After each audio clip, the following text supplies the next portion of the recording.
வயிறு வலி இல்ல, அதான். ஓ, அதுக்கு தான் வீட்ல இருந்து மெடிசின்ஸ்லாம் அமைச்சிருக்காங்களா? மெடிசனா? பிரியாணி மெடிசின்.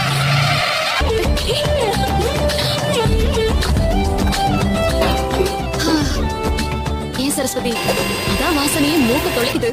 அப்புறம் என்ன இல்லன்னு சொல்ல போறீங்களா? அப்போ இதுதான் அந்த பிரசாதம். சரி வா, 2 பேரும் சேர்ந்து சாப்பிடலாமா?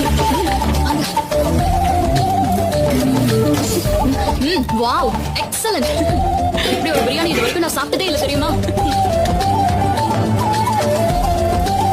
உண்மையிலேயே உங்க பாட்டி அசத்திட்டாங்க.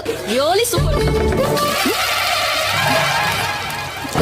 அண்ணி, நான் அபி வந்திருக்கேன்.